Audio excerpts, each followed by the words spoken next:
Hi guys, in this video I'm going to show you from start to finish how to set up your own Calendly account using their free version. So I'm not going to waste any more time, let's crack on. The first thing you need to do is go to calendly.com and click on the big blue button that says get started. You then need to put in your email address and this will automatically create your free account, and then just click sign up. Once you've signed up to your free account, there will be like a wizard that will take you through screen by screen different questions. It'll ask different questions for you to set up things there and then. If you don't want to do that, then there is a button that you can press that says skip for now or continue later, something like that.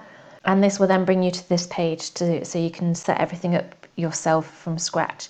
So the first thing I would suggest that you do is click into your account in the top right corner and go to account settings. This is where your profile and everything is. I would suggest that you upload a picture. This is what people will see when they click through to book an appointment with you or to book a call with you. So click on upload picture and navigate to where your profile picture or an image that you want to use is saved. Once you've uploaded an image, make sure that the name that you choose on here is representative of who they're going to make an appointment with. So I'll keep this as me. And then the welcome message is shown on your actual Calendly page that people will land on. So this is the default message: welcome to my scheduling page. Please follow the instructions to add an event to my calendar.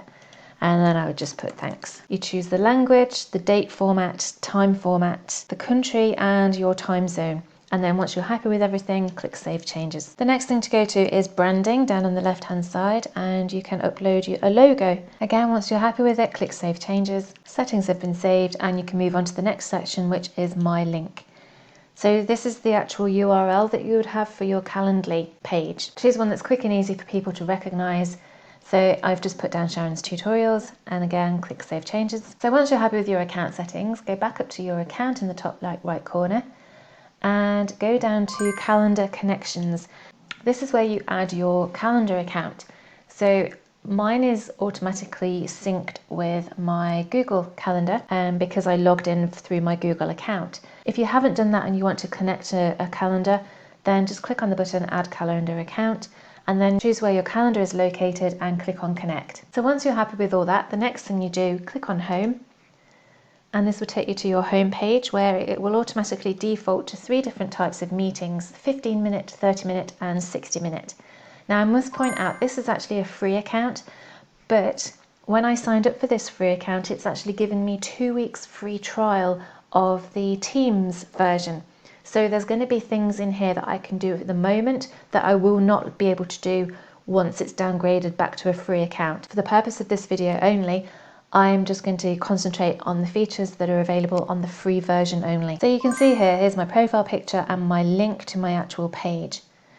If at any time you want to see what your page looks like, as in what other people will see, then you just click on the link here and it will open up a separate page. This is what people will see when they click through on your link. So moving back onto this page, before getting into the actual event types and scheduling, etc., the next thing we should do is look at the integrations, what's available. So if you click on integrations at the menu across the top, there's several options here for you to integrate with. Now, bearing in mind, not all of these are available in the free account because, as I mentioned earlier, this is offering me a free trial of the Teams version. So most of these are available on the Teams, but they're not available in free.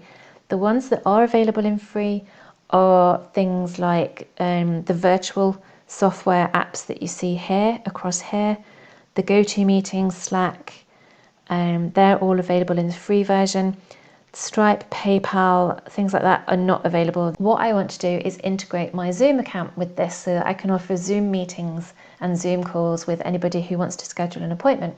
So click on Zoom, and then it's asking me to connect my Zoom account. So I'll just quickly do that. So to integrate Zoom, you need to go over to your Zoom account and go into the Zoom app marketplace and approve the installation of the Calendly for Zoom app just by clicking on this button here to turn it on. Once that's done, you can then go back to your Calendly and set it up from there. So once that's integrated, it will now tell you that you can now set Zoom as the location in your events when you set up your event types. So let's go back to the home page. And this is your default event type. So for a free version, you can only have one type of event, and that's the one-on-one event type. So it's automatically giving me 3 different types here of the 15-minute, 30-minute and 60-minute. If you don't want all of those, if say for example I wanted to get rid of the 60-minute one, then what I would do is click on the cogwheel in the top right corner of the event here, and I would just click delete, and then you can delete it that way. It will automatically reload the page and show you that you now have these 2 events available, which is fine. So let's take a look at the event types themselves. To edit the actual event itself, all you need to do is click on the cogwheel in the top right corner of the event and go to edit. And then it's a matter of working your way down each one of these. So we click into the first one, which is what event is this?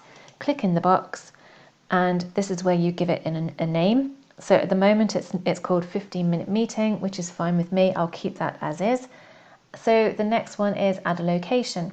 So this is where you choose either a physical address, you can choose a phone call, you can choose one of the virtual apps that you have integrated. There's also an option to ask the person who's making the appointment. You can ask them to set the location if you wanted to.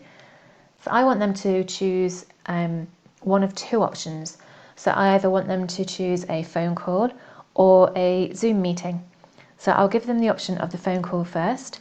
And this now gives you another 2 options whereby you can either call them directly, in which case they will be asked to provide their phone number when they actually click through to confirm the meeting, or you can set it so that they will call you.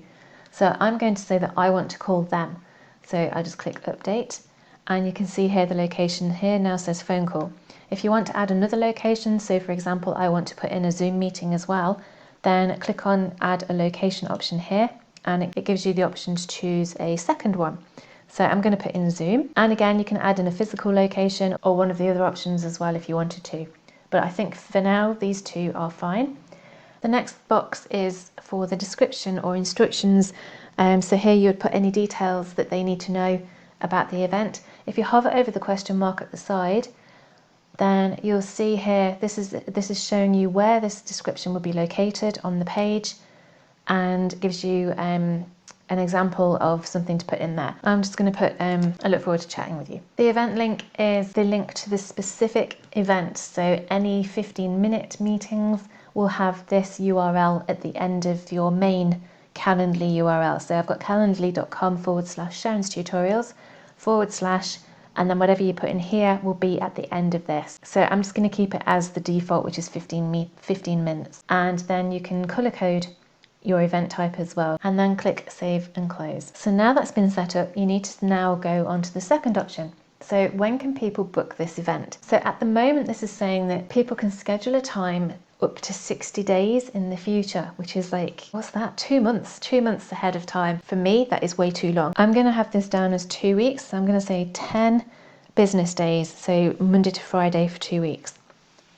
I think that's ample time for people to schedule a time to book a call. The next section, so you're saying how long your event will be, and being as this is a 15-minute event, I'm going to leave that as 15 minutes. But you can see you can customize it to however long you want to. How do you want to offer your availability? So you can either set custom hours or you can use an existing schedule. So I'm going to leave this as use an existing schedule for this moment. So at the moment it's set as 9 till 5 Monday to Friday. I'm going to keep it as that because if you scroll to the very top of the page, the next tab across is one called availability, and this is where you set all your times that you're available. So we'll go into that after we finish this section. And you can now add time before and after your events, which is a really good thing. This means it gives you a buffer before and after each call, rather than having calls scheduled back to back with no break. So you can have, before the event, you can have a buffer of 10 minutes, and after the event you can have a buffer of 10 minutes. It just gives you 10 minutes just to refocus, refresh, go and grab a quick cup of coffee before your next meeting, rather than just going straight into a full-on half an hour, 15-minute meeting straight afterwards. And then you can have additional rules for your availability. Show available start times in increments of, and you can choose 15 minutes, 20 minutes, half an hour, 60 minutes, 5 minutes, whatever is good with you.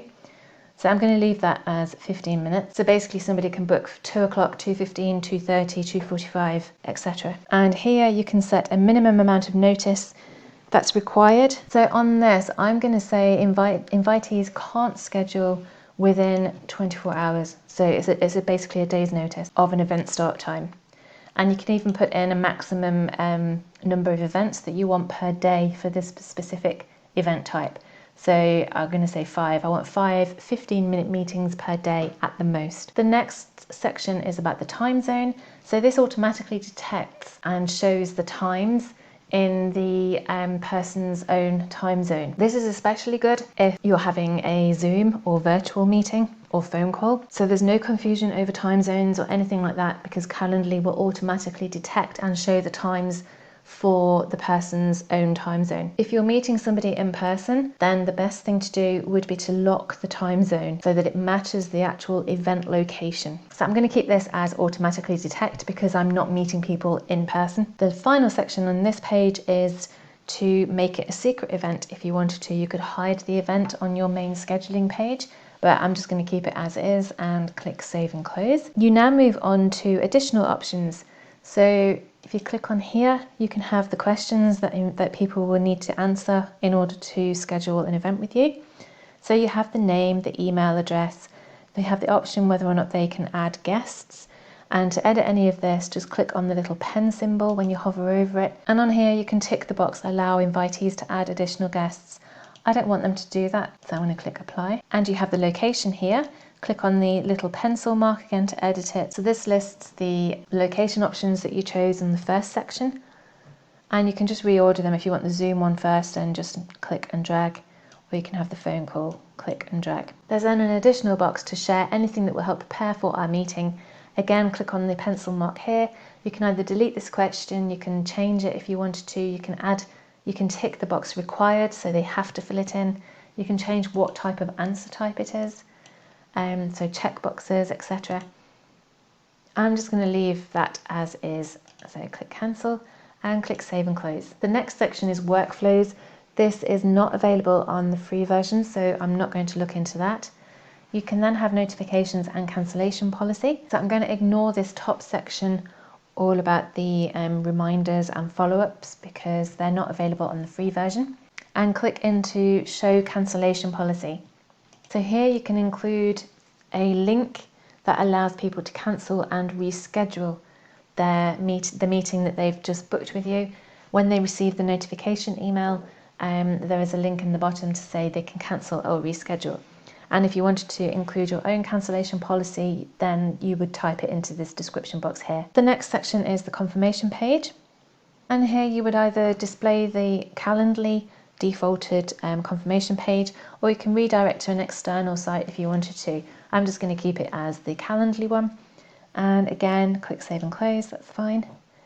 And collect payments, unfortunately that's not available on the free version, so we'll ignore that for now as well. So now when you go back, this is the one we've edited, the 15-minute meeting one-on-one. The next thing I'm going to show you is the availability. So if you go to the top of the page, on the navigation bar there's one called availability. If you click into there, this is where you set your schedule. We have a schedule called working hours, which is the default schedule. And it's actually active now on the 15-minute event type that we've just set up. But this is where you would set all your hours. So for example, on a Monday, I'm not available until, I'm going to say 10:45 until 5. Tuesday, I'm available 9 till 3:15. Wednesday, again, I'm going to say 10:45 till 5. Thursday is 9 till 3. And a Friday is 10:45 until 5. So these will now automatically be reflected on any event types that they're active on. So that will be the 15-minute meeting one. If, for example, I now want to say I'm available 9 till 3:15 every Tuesday except a certain date, then I would put in a date override on here. So I could say Tuesday the 11th, I'm only available from 12 until 3:15 and apply. So over on this side, I would have all the days and times I'm available every week, except on the 11th of January, I'm only available on those dates. And you can set your time zone here as well. So I'm in Ireland, so I'm going to keep it as is, but you would just click on here and then search for a different time if you wanted to. So all the settings have automatically been saved, and I'm going to go back to the home page. And now on my schedule, my 15-minute meeting, I can actually click on the link view booking page. So this will now open up in a different tab. And you can see here, so this is the logo, my profile picture, name, the name of the type of meeting it is, how long it's for, and this is where the description is that I typed in. I look forward to chatting with you. I can see if I go across here into January, it's only showing 2 weeks because I only set it up to say that people can book 2 weeks in advance. So the remainder of this month is showing as not available at the moment. So if I go to Monday, January the 3rd, it's down as 11:15 till 12:45.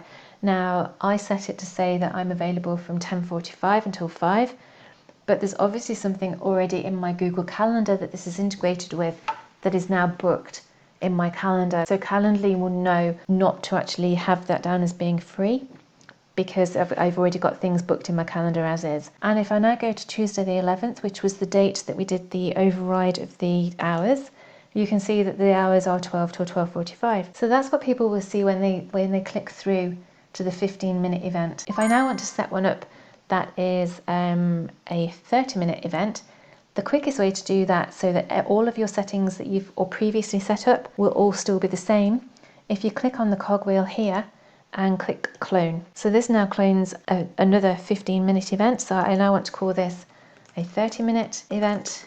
I'm still keeping the phone call and the Zoom, still saying the same description, and the event link will say 30 min instead, and I'll give it a different color and save and close.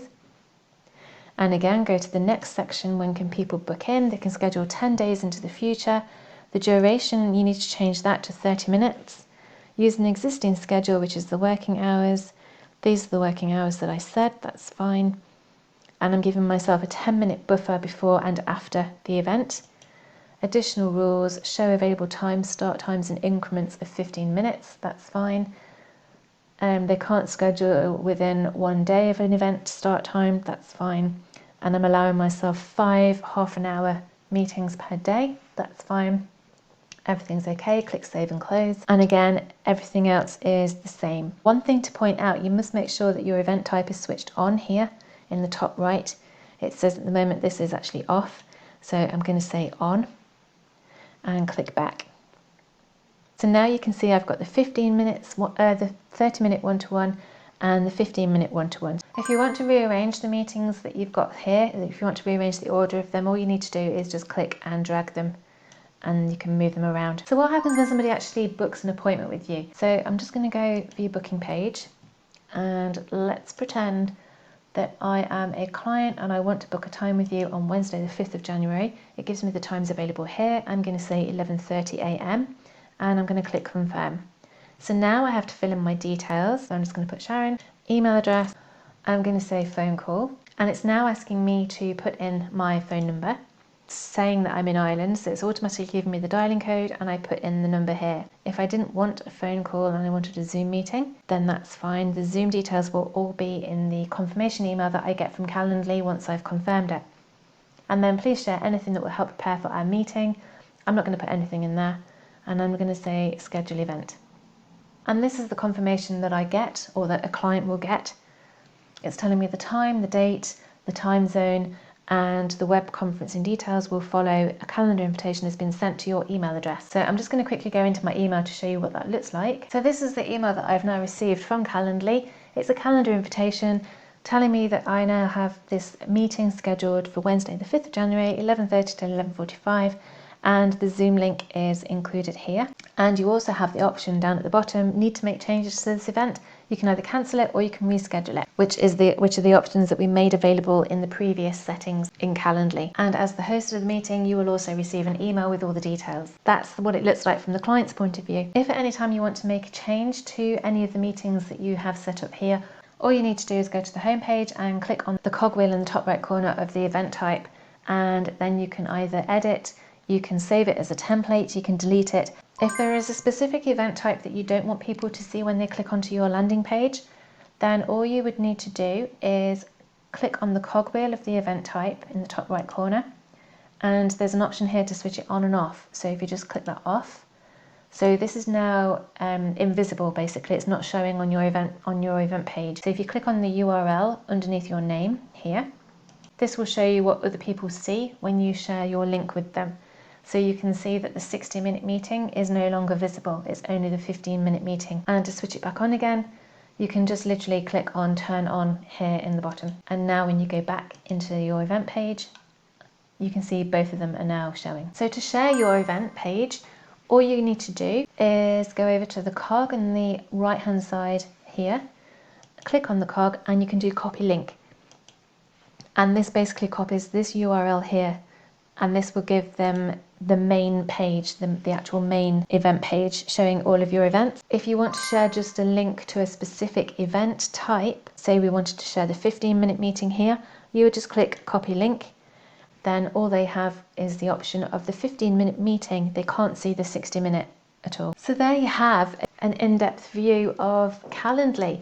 It is really good. It saves so much toing and froing trying to arrange meetings with clients or potential clients. And the really good thing is that it integrates fully with your own calendar. So if you have something booked that you'd actually forgotten about, Calendly won't allow anybody to actually schedule a meeting at the same time. You can't double book yourself, but you must remember to integrate and add a specific calendar to your account in order for Calendly to know that. So I really hope you found this useful. Let me know in the comments if you use Calendly or a different scheduling platform. There's a lot of different ones out there, but Calendly I think is quite easy and it's quite intuitive. So yeah, I really like it. I hope you found this helpful. Give it a thumbs up if you did, and until next time, I will see you in the next video. Bye for now.